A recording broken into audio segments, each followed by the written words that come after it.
Hello বন্ধুরা, শুভ সন্ধ্যা। আজকের পডকাস্টে কথা হবে, যদি কেউ তোমাকে ভুল বোঝে তাহলে তুমি কি করবে। তো এটা একটা খুবই গুরুত্বপূর্ণ বিষয়। আজকের এই কোশ্চেনটা আমাকে করেছে, আমার ইনস্টাগ্রাম থেকে এসেছিলো কোশ্চেনটা করেছে অঞ্জলি। অঞ্জলি লিখেছে, দাদা আমাকে একজন খুব ভুল বোঝে এবং আমার এখন তার সঙ্গে কথা বলার ইচ্ছা আছে, কিন্তু আমি এখন কি করব, সে তো কোনো কথা শুনবে না আমার। তো তোমার এই প্রশ্নের উত্তর আমি দেবো। আর তার আগে বলে দিই, তোমরাও যদি আমাকে এইভাবে প্রশ্ন করতে চাও তাহলে তোমরা আমাকে ইনস্টাগ্রামে প্রশ্নটা করতেই পারো, কিংবা আমাকে মেল করতে পারো। আমার সঙ্গে কন্ট্যাক্ট করার সমস্ত ডিটেলস তোমরা ডিসক্রিপশন বক্সে পেয়ে যাবে। তো শুরু করা যাক আজকের এই পডকাস্ট। তো প্রথমেই দেখো, একটা কথা বলি, ভুল বোঝাবুঝির সৃষ্টিটা কোথা থেকে হয়? যখন তুমি কোনো কাজ ভুল করে থাকো, বা তুমি যখন নিজের ফিলিংসটা সামনের জনকে বোঝাতে পারো না, তখনই একটা ভুল বোঝাবুঝির সৃষ্টি হয়। আমাদের জীবনের প্রায় এমন পরিস্থিতি অনেক সময় আসে যেখানে মানুষ আমাদেরকে ভুল বোঝে। এটা খুব স্বাভাবিক, আর যে কোনো সম্পর্কে এটা হতে পারে। এটা যে শুধু প্রেমিক প্রেমিকা হবে বা মা বাবার সম্পর্কে হতে পারে, বা এনিথিং হতে পারে। কিন্তু আমরা যদি এই ভুল বোঝাবুঝিটাকে সমাধান না করতে পারি, তাহলে কিন্তু এটা আরও বড় সমস্যায় পরিণত হতে পারে।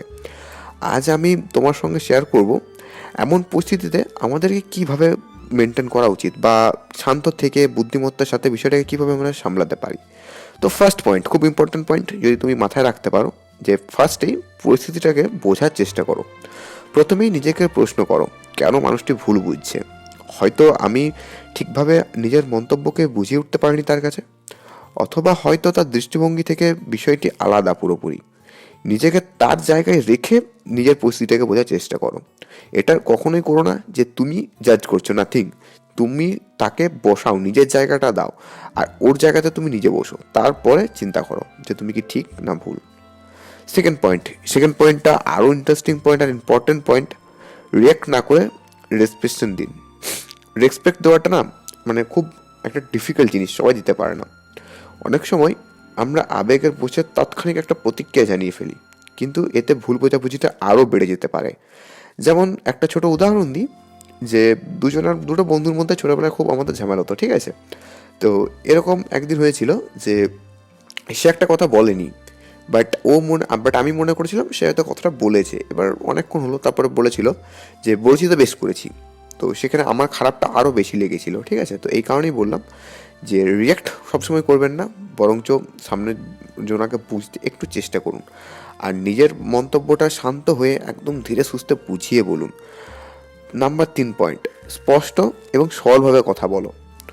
যখন তুমি মনে করবে যে নিজের মন্তব্য রাখা মানে এটা খুব জরুরি, তো তখন সেখানে জটিলতাটা খুব বাড়াবেন না, ঠিক আছে? খুব সহজভাবে কথা বলতে শেখুন। এবং আপনাদের উদ্দেশ্যেও বলছি, যারা আমাদের পডকাস্ট শুনছেন, যে যখন আমাদের কোনো জীবনে ঝামেলা আসে না, আমরা মানে কী বলবো, সত্যি কথা বলতে আমরা খুব ভালো করে বোঝাতে পারি না, আমরা অনেক আংবাংচং কথা বলে ফেলি। তো সেটা বলো না, যতটুকু পয়েন্টে ততটুকু কথা বলো।